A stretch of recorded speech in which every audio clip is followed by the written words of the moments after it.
Hello everyone. Today's I discuss a very important theory. This theory name is the liquidity preference theory of interest. Um, I also say this topics in the syllabus of BA Part 2 honors. So I discuss theory of interest in according to liquidity preference theory. We all know theory of interest discussed with various theory like classical theory, modern theory, or naval fund theory. But I suppose in this examination liquidity preference theory is important in the coming examination. So I discuss the liquidity preference theory. First of all, I come with a very initial step by step to of liquidity preference theory. So this theory is a very popular and celebrated theory created by J.M. Keynes. J.M. Keynes, created by the J.M. Keynes, John Maynard Keynes in 1936. 1936 में इन्होंने इस theory को बनाया था. इस theory को बनाने का इन्होंने सबसे पहले एक क्लासिकल थ्योरी के बाद आया. तो सबसे पहले बता दें कि क्लासिकल बेस्ड जो थ्योरी था वो थ्योरी रियल फैक्टर पे डिपेंड था. That means demand and supply पे क्लासिकल थ्योरी था. But J.M. Keynes some correction in classical theory and created a very popular theory, liquidity preference theory. According to this theory, theory of interest is a purely monetary phenomenon. कहने का मतलब ये हो गया कि हम जो इंटरेस्ट का जो हम डिटर्मिनेशन करेंगे उसका हम कैसे उसे डिटरमिन कर सकते हैं, वो हमारा मॉनेटरी सब्जेक्ट है, किन्स के द्वारा कहा गया. जबकि एर्लियर क्लासिकल के द्वारा रियल फैक्टर बेस्ड पे डिपेंड था. इन्होंने बताया क्या कि liquidity preference theory deals by the theory of demand for and supply of money. Here step by step I discuss demand and supply. Demand of money is demand for money, supply of money. So slightly discuss supply of money. Supply of money is a circulation of money and a storage of money in banking system and controlled and regulated by the any country central bank. So supply of money in the hand of banking system, but demand for money according to Keynes, people demand money for mainly like commodity system, because he say demand just like money demand people like commodity, and on the basis of demand and supply people demanded more money on according to their needs, and their interest is upward and downward according to their demand. He also said people demanded money their own purposes on basically three necessary purposes. First of all, one is transaction motives. दूसरा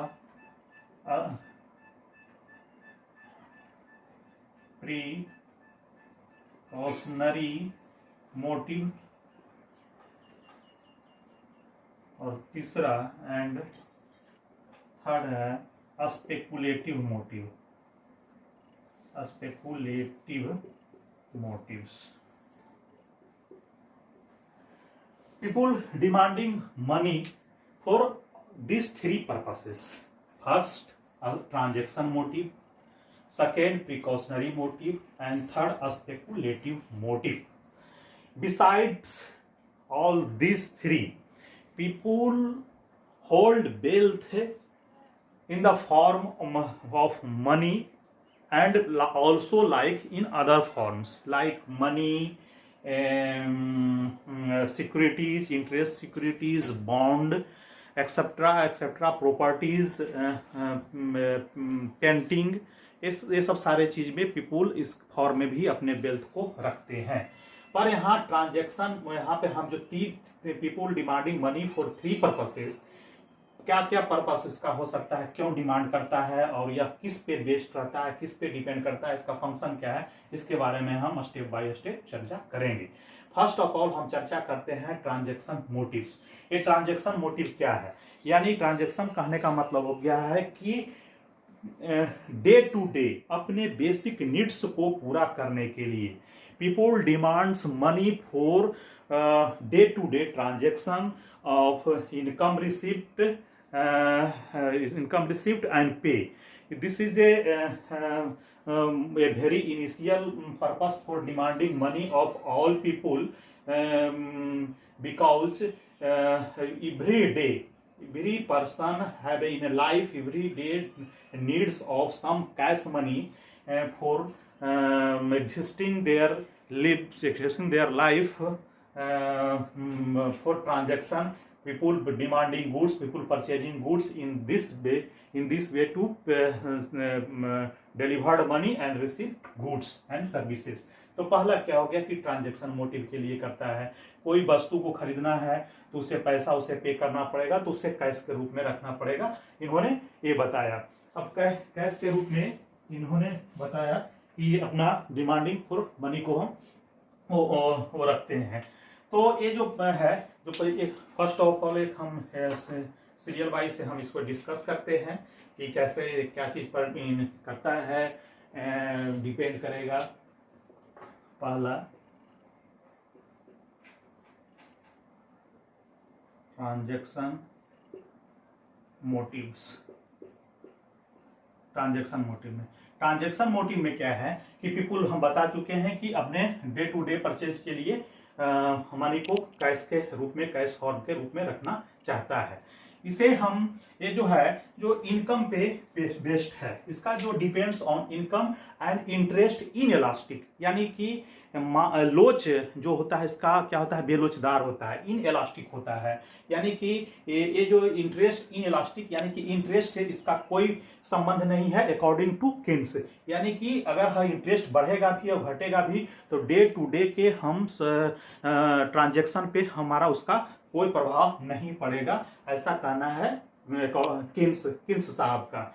और it's depends on income, it's not depend on interest rate और interest inelastic but highly elastic of income. कहने का मतलब income से elastic है, यानी कि इसका जो एम है, एम फॉर मनी का हम यहाँ पर यूज कर रहे हैं, और ये है जो ये डिपेंड करता है, ये जो डिपेंड करता है इनकम पे। इनकम दैट मीन्स वाई, यहाँ पे इनकम पे डिपेंड करता है, ये हमारा है। अब हम इसका जो दूसरा है, जो दूसरा हम बात जो कर रहे थे कि precautionary motives. Precautionary motive. What is precautionary motive? Why people want to hold money in the form of cash due to some unforeseen contingency like sickness, accident, unemployment, medical treatment, etc. But business classes also want to hold some money in the form of cash for facing these two motives, transaction motives and precautionary motives. हम वहाँ पे कहना भूल गए थे कि business classes भी transaction motive के लिए मनी को रखते हैं, because their uses in the day to day selling payments of raw materials, transport cost, etc., etc.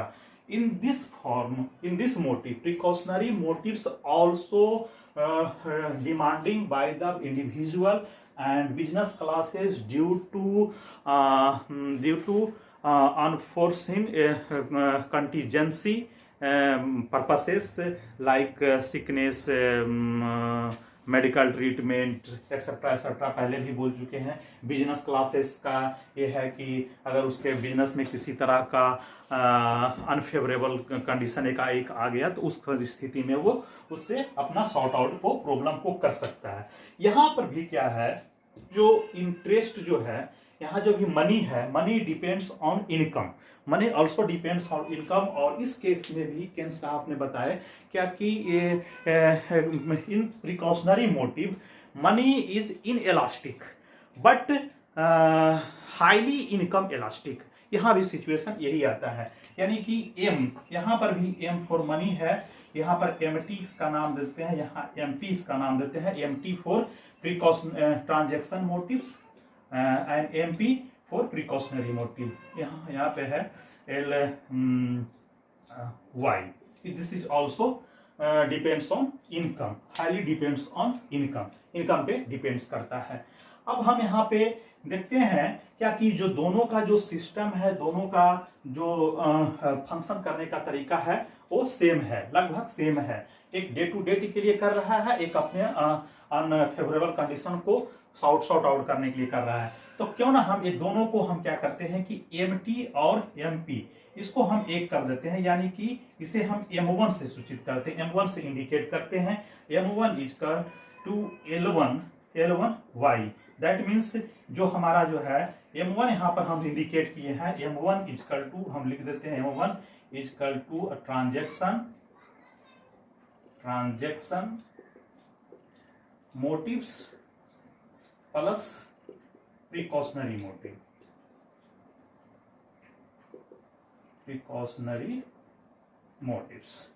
Precautionary motive. यहाँ पर ये दोनों का एक कंडीशन है, यहाँ पे सेम है। इसका इनकम इनइलास्टिक, इंटरेस्ट इनइलास्टिक होगा, इनकम हाईली इलास्टिक होगा, ये हमारा है। अब हम चलते हैं थर्ड जो है, जो people demands money for, people holds money in the form of cash due to for the purposes of speculative motives. Speculative motives क्या है? Speculative motives वह motives होता है for gaining advantage in future. Third, a speculative motive.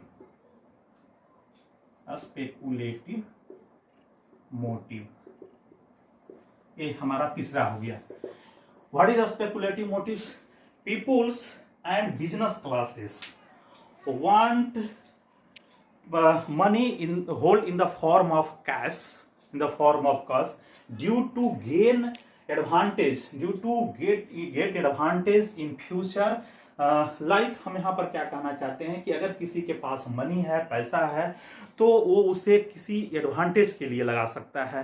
जैसे कि एक lottery system का वगैरह भी है, किसी को बॉन्ड शेयर प्राइस भी खरीदना है। जैसे हम यहाँ पर कर देते हैं कि price of the bond, and bond means government selling securities this एक्सेप्टा, इस तरह का जो होता है, जो सिर्फ हम लोग यहाँ बॉन्ड के रूप में कह रहे हैं। So clarify price bond and interest, relation between bond and interest rate is inversely. That means if price of bond is increases, then rate of interest is decreases. If rate of interest is increases, then price of the bond is decreases. एक system चलता है। तो यहाँ पर कहने का मतलब हो गया कि इसलिए ही रखता है कि अगर बॉन्ड का प्राइस किसी के पास ज्यादा हो गया, बॉन्ड की कोई ज्यादा हो गया, तो क्या करता है कि मार्केट में उसे बेचता है। अगर रेट ऑफ इंटरेस्ट ज्यादा हो गया तो क्या करता है, पीपुल के पास जो मनी होता है वो वो उसे क्या करता है, सेविंग के रूप में देना चाहता है, जिससे उसका इंटरेस्ट आएगा। तो ये हमारा है। तो this motives of money is depends on interest inelastic. That means यहाँ पर जो है इंटरेस्ट इलास्टिक होगा यहाँ पर इस फॉर्म में, यानी कि इंटरेस्ट पर डिपेंड करेगा। अगर इंटरेस्ट इलास्टिक है, कितना वहां पर पैसा उसका इंटरेस्ट में कम हो रहा है, बेसी हो रहा है, उसी के आधार पे बॉन्ड का जो प्राइस तय होता है कि यहाँ ये होता है। तो ये हमारा स्पेकुलेटिव मोटिव हो गया।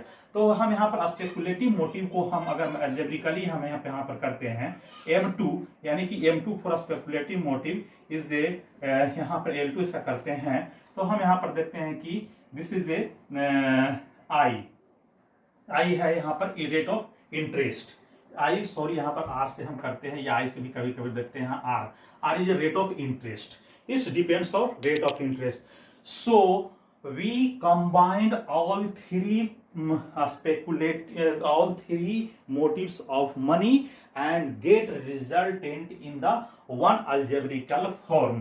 So M1 plus M2 M1 plus M2 is equal to L1 plus L2 is depends on Y and R। कहने का मतलब क्या हो गया कि जो ये दोनों जो है जो किस पर डिपेंड करेगा, Y और R पे। Y पर डिपेंड करने वाला M1 है जो ट्रांजैक्शन और प्रिकॉशनरी मोटिव है, और R पे डिपेंड होने वाला कौन है, M2 है जो स्पेकुलेटिव मोटिव का है। इसी को हम सिंप्लीफाई कर देते हैं। इसको अगर हम सिंप्लीफाई कर देते हैं और M के रूप में हम टोटल को इसे हम M मान लेते हैं, तो M is equal to L R and Y। That means in combined people demands money depends on their income and rate of interest। यानी कि ये दो चीजों पर ये डिपेंड करता है कि अगर मार्केट में रेट ऑफ इंटरेस्ट क्या है, फिर उसका क्या है कि Y उसका इनकम, किसी का इनकम क्या है। यहाँ पर हम बताना चाहते हैं, और बहुत हमें देखने को भी मिलता है, प्रैक्टिकली भी देखने को मिलता है, जिस व्यक्ति के पास इनकम ज़्यादा होता है, उनका मंथली इनकम या ईयरली इनकम ज़्यादा होता है, वह अपने ट्रांजैक्शन मोटिव के लिए यानी डे टू डे खर्च के लिए अपने घर में पैसा ज़्यादा रखते हैं। या फिर बिजनेसमैन जिसके पास ज़्यादा इनकम है, ज़्यादा बिजनेस बड़ा है, वो डे टू डे ट्रांजैक्शन के लिए, ट्रांजैक्शन मोटिव के लिए वो अपने घर में पैसे अपने पास मनी के फॉर्म में ज़्यादा रखते हैं। इसी तरह जिस आदमी के पास, जिस बिजनेसमैन के पास इनकम ज़्यादा है, वह प्रिकॉशनरी मोटिव के लिए भी अपने पास पैसा in the form of cash ज़्यादा रखते हैं। So in this two form depends, holding of money depends on highly income and interest inelastic. But यहाँ पर हम देख रहे हैं क्या कि अगर स्पेकुलेटिव फॉर्म में आ जाते हैं तो it's highly depends on interest. अगर इंटरेस्ट मार्केट में ज़्यादा है तो पीपुल और बिजनेसमैन स्पेकुलेटिव मोटिव के लिए अपने पास मनी को कम रखेगा। अगर इंटरेस्ट रेट कम है तो पीपुल अपने पास स्पेकुलेटिव मोटिव में कैश का होल्डिंग ज़्यादा रखेगा। ये हमारा यहाँ पे सिस्टम है। यहाँ पर हो गया डिमांड फॉर मनी का हम चर्चा कर चुके विस्तृत रूप में। फिर हम यहाँ पर अब करते हैं सप्लाई ऑफ मनी के बारे में। सप्लाई ऑफ मनी के बारे में हम यहाँ पर चर्चा करना चाहेंगे। यहाँ डिमांड एंड सप्लाई का बारे में दोनों चर्चा कर रहा है। दूसरी बात हम ये भी बोलना चाहते हैं कि this theory of interest deals on the basis of short term, because we all know J.M. Keynes all theory deals on the basis of short term. So here also Keynes deals this theory on the basis of short term. So supply of money, supply of money by according to Keynes, supply of money in the form of circulation of money in banking system and regulated by countries, any country's central bank. सो यहाँ पे जो है जो Keynes जो हैं जो interest को short term के लिए यहाँ पर जो है फिक्स रखे हैं, जो हम आगे चर्चा करेंगे चित्र में फिगर के माध्यम से। और ये जो है इसका जो है रेगुलेशन सेंट्रल बैंक के से होता है, सेंट्रल बैंक की तहकीकात से होती है।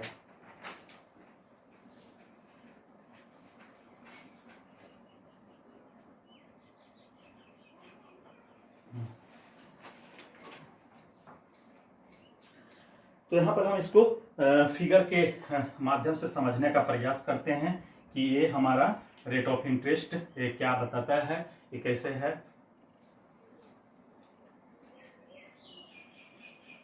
एक्स और वाई, यहाँ पे ओ है, ये हमारा एल है डिमांड फॉर मनी, ये हमारा सप्लाई ऑफ मनी है, सप्लाई ऑफ मनी है QM,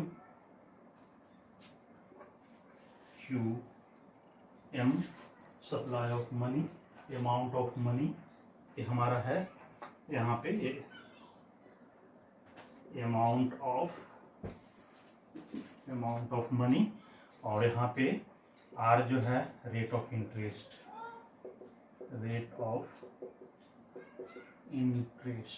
हमारा A है रेट ऑफ इंटरेस्ट। अब हमारा पे यहाँ पे एल है जो हम देख ही लिए, एल हमारा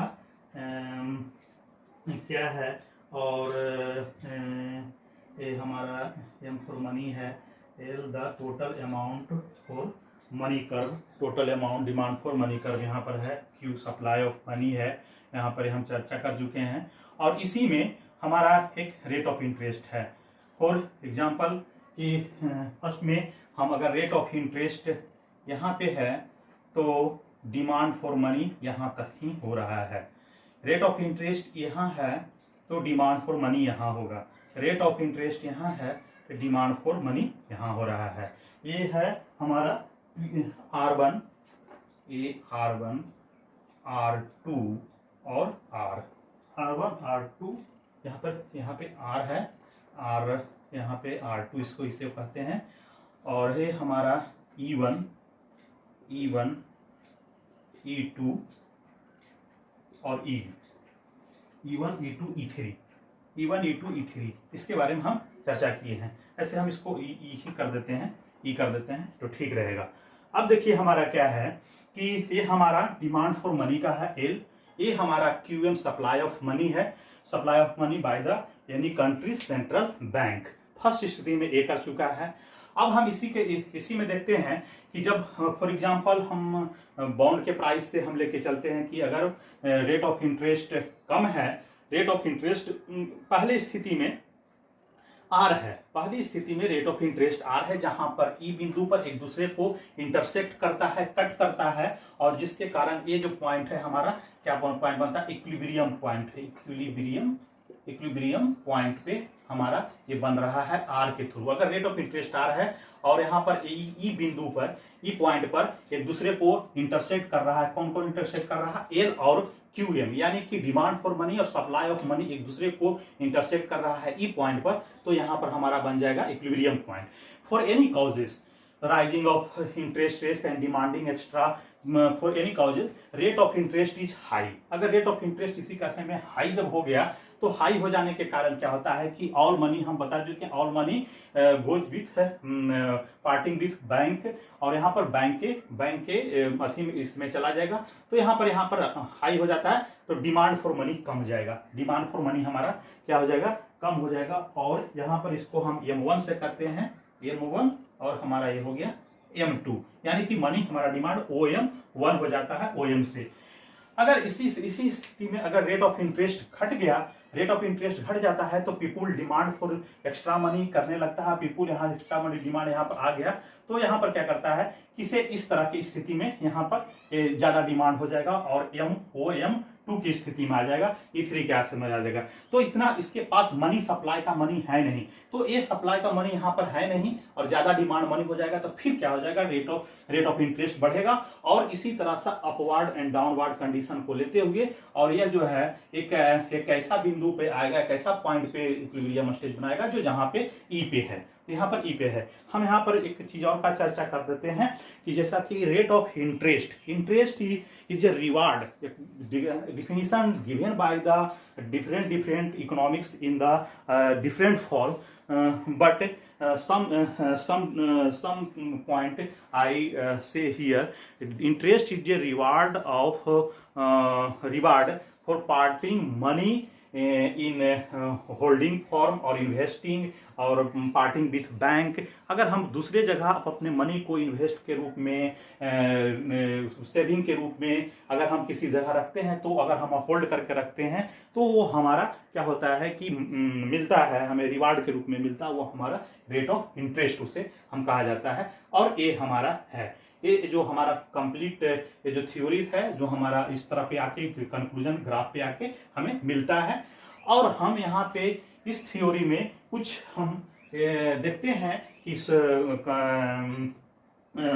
क्रिटिसिज्म भी है, क्रिटिसिज्म है कि ये शॉर्ट टर्म का है, रेट ऑफ इंटरेस्ट को फिक्स रखा गया है, rate of interest is not only monetary phenomenon, this also rate of interest deal by the real factors etcetera etcetera, ये सब सारे चीज को हम क्रिटिसिज्म के रूप में ले सकते हैं। सो हमारा जो ये जो थ्योरी है जो हमारा एक कंप्लीट हुआ और I hope this theory is very beneficial for the students of degree part 2.